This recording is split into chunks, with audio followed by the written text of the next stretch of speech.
Alabama, 1932. The American South was a place of profound poverty and profound injustice.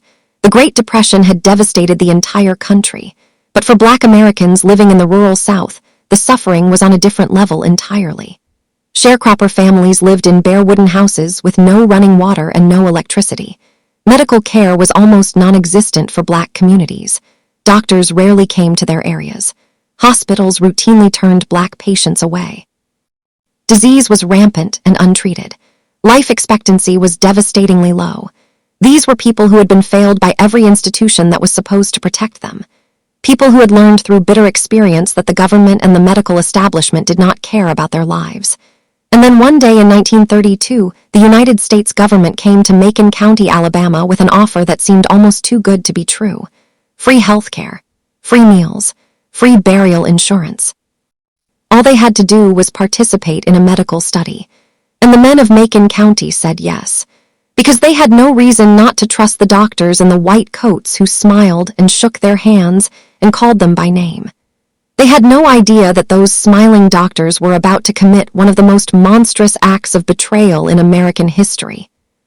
The study was organized by the United States Public Health Service in cooperation with the Tuskegee Institute, a historically Black university in Alabama. Recruiters went door to door in the poorest Black communities in Macon County. They told the men they were offering free treatment for bad blood.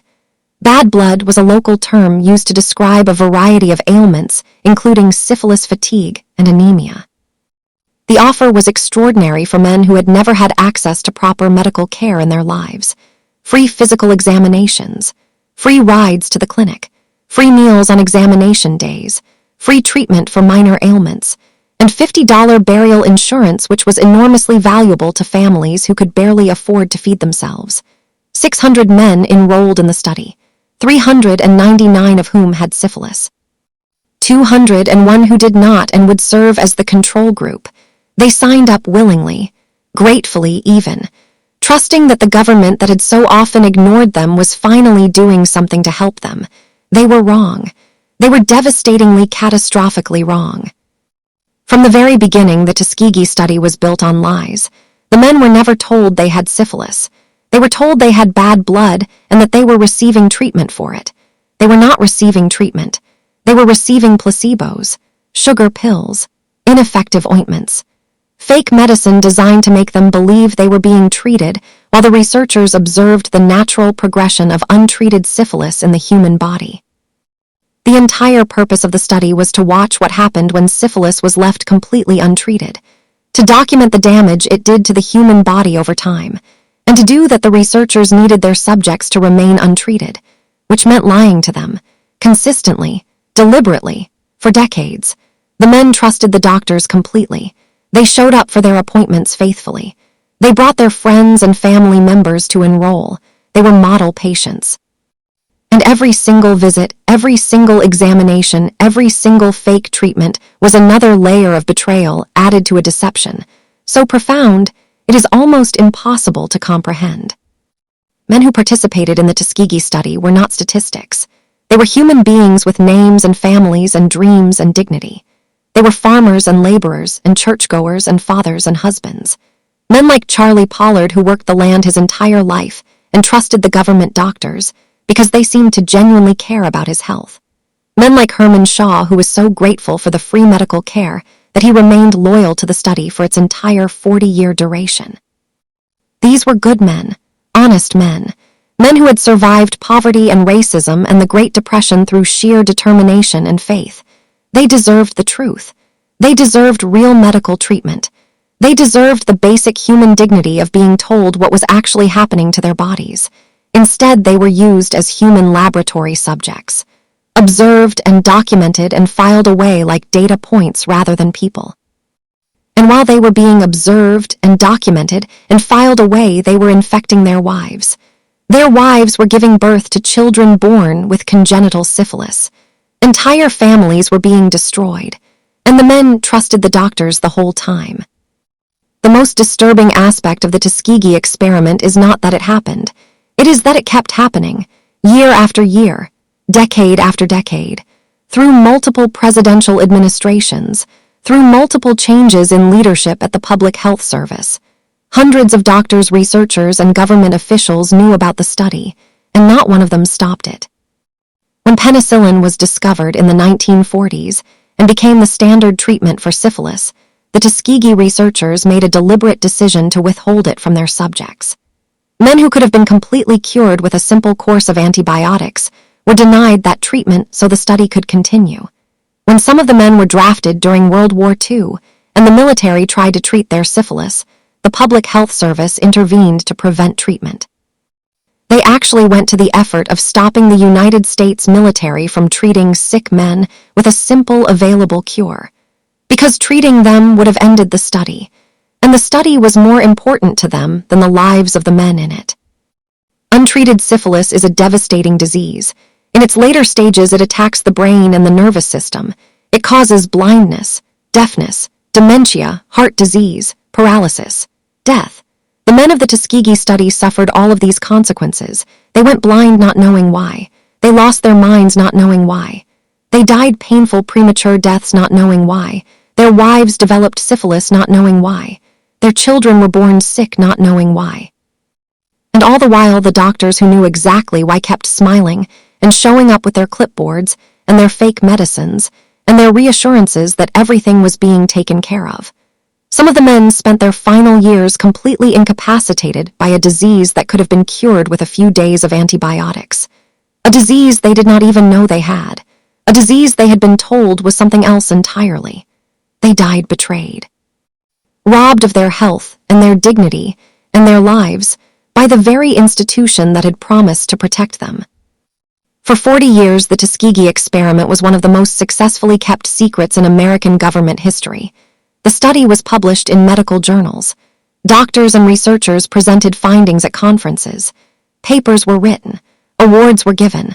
All of it based on data collected from men who had been deliberately deceived and denied treatment. The medical establishment knew. The government knew. And they kept it secret, not because they were ashamed, but because they did not think they had anything to be ashamed of. The prevailing attitude among the researchers was that this was legitimate science, that the data being collected was valuable, that the lives of poor black sharecroppers in Alabama were an acceptable price to pay for medical knowledge. This was the attitude of educated professional men working for the United States government. Men who went home to their families at the end of the day and considered themselves decent human beings. The banality of the evil that was done in Tuskegee is perhaps the most chilling thing about it. The Tuskegee experiment finally came to an end because of one man who refused to stay silent. Peter Buxton was a venereal disease investigator who worked for the Public Health Service. He first raised concerns about the ethics of the study in 1966. He was ignored. He raised them again in 1968.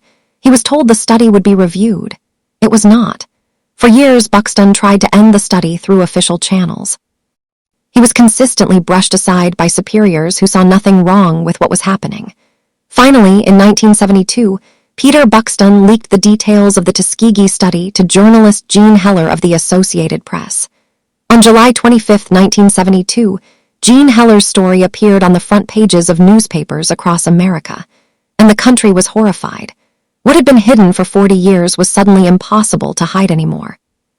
The United States government had been secretly experimenting on its own citizens for 4 decades, and the public reaction was one of the most powerful expressions of moral outrage in American history. The public response to the revelation of the Tuskegee experiment was immediate and overwhelming. Congress held hearings. Investigations were launched. The study was immediately terminated.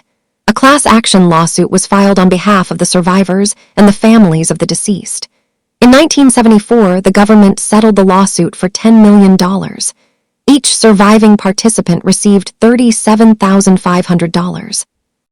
The families of deceased participants received $15,000 for 40 years of deliberate infection, for 40 years of lies, for 40 years of denied treatment, for wives infected with a preventable disease, for children born with congenital syphilis. The government considered $37,500 adequate compensation. Many of the survivors did not even live long enough to receive their settlement money. By 1972, When the study was finally exposed, only 74 of the original 399 syphilis-positive participants were still alive. On May 16, 1997, President Bill Clinton stood before the surviving participants of the Tuskegee experiment and delivered a formal presidential apology on behalf of the United States government. 8 survivors were present that day, old men in suits, men who had spent their lives trusting a government that had spent those same lives betraying them. Clinton looked them in the eyes and said what should have been said decades earlier. What you know, what you feel, is right. And no power on earth is strong enough to make it wrong. The Tuskegee experiment had a devastating and lasting impact on trust between Black Americans and the medical establishment. Researchers believe that distrust of medical institutions stemming directly from Tuskegee has contributed to lower rates of participation in medical studies among Black Americans for generations. The legacy of what was done in those Alabama clinics between 1932 and 1972 is still being felt today. In every Black American who hesitates before trusting a doctor, in every family that carries inherited suspicion of medical institutions. The damage done by 40 years of lies does not end with an apology. It echoes through generations. 399 men, deliberately infected, deliberately denied treatment, deliberately lied to for 40 years by the government of the United States of America. Their names deserve to be spoken. Their suffering deserves to be remembered. Their betrayal deserves to be understood. Because what happened in Tuskegee, Alabama was not an accident. It was not ignorance. It was a choice, made deliberately, by educated professional men, who decided that the lives of poor Black sharecroppers were worth less than their data. If this story shocked and outraged you, please subscribe to Echoes of the Dead, because this is exactly what this channel exists to do. To uncover the stories that were buried, to speak the names that were silenced, to make sure that what was done to the men of Tuskegee is never forgotten, because they deserved the truth. They deserved treatment. They deserved dignity. And this channel will never stop fighting to make sure the world never forgets what was done to them.